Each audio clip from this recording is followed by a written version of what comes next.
Shalom. This is Rabbi Michael Panitz speaking to you from the sanctuary of Temple Israel in Norfolk, Virginia. At this time, I'd like to speak to you on the subject of conspiracy theories, a biblical curse in the 21st century.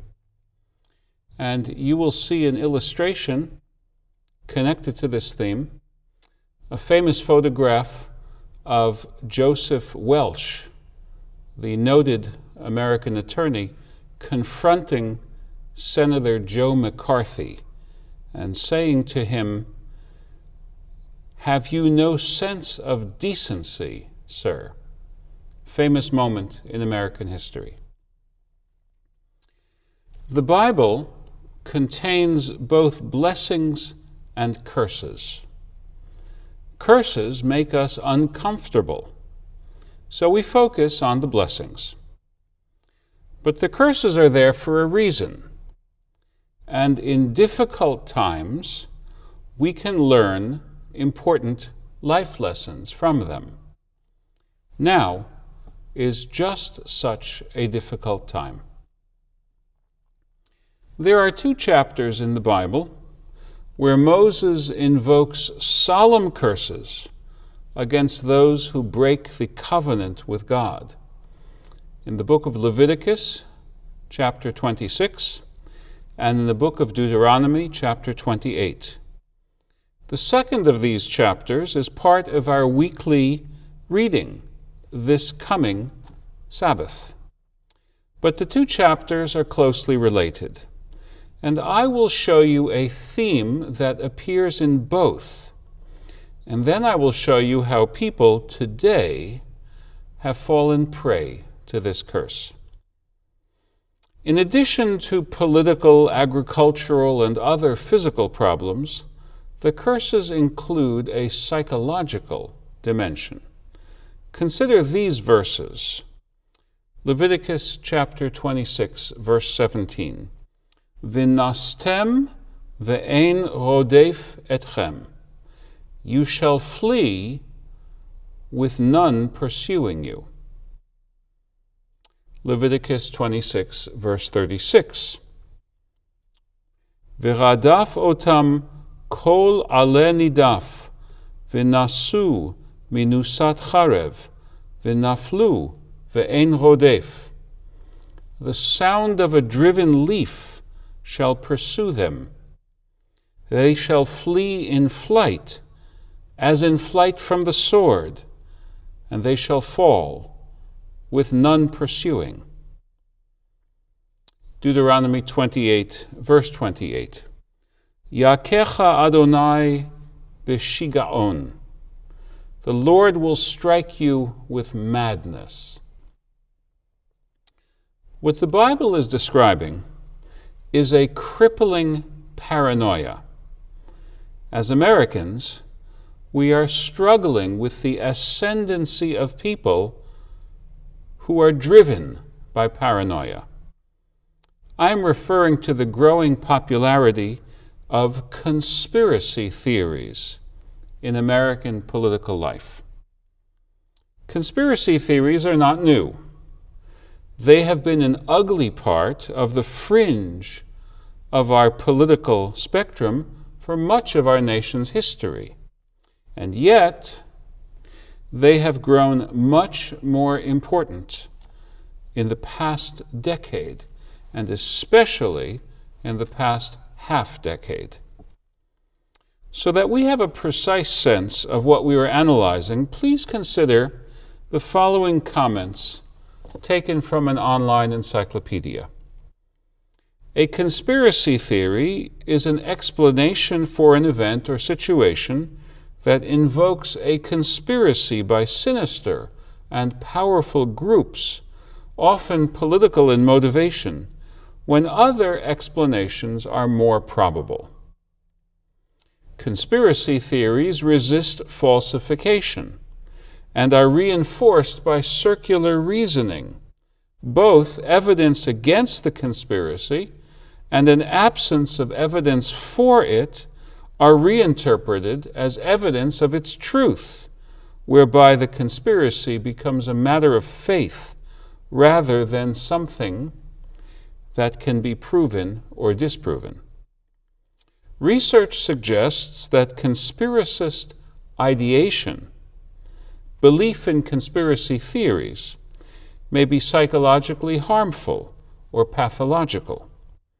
Psychologists attribute finding a conspiracy where there is none to a mental phenomenon called illusory pattern perception. Now, this is not just loony, it is dangerous. In the past, conspiracy theorists tried to prevent the country from adding fluoride to its water supply. Now, matters have gotten worse, because today, conspiracy theory has been part of the force resisting vaccination against COVID. Cavities are bad. Death is worse. In the past 5 years, we've seen Pizzagate, Spygate, Russiagate, and a host of other conspiracy theories. As aberrant as they are, the theories are not the truly scary part of the story. It is the growing appeal of such bizarre fabrications. In the recent national election, 2 avowed proponents of conspiracy theories were elected to Congress. I've spoken about Representative Green as recently as in my message last week. She typifies one of the most alarming aspects of conspiracy theories in modern times, namely, the way in which they sister up with anti-Semitic fabrications. The Russian Tsarist forgery, Protocols of the Elders of Zion, one of the most damaging conspiracy theories of all time, is still a bestseller in the Arab world. And it is in the intellectual DNA of Representative Green's claim that the 2018 Camp Fire in California was the work of Jewish enemies of the public welfare. This past January, the conspiracy theories of QAnon helped fuel an assault upon our democracy.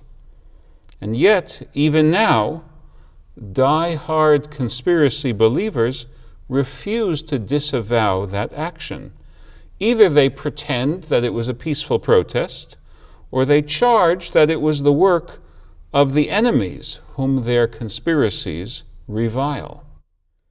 This is a textbook illustration of the fact that conspiracy theories resist falsification.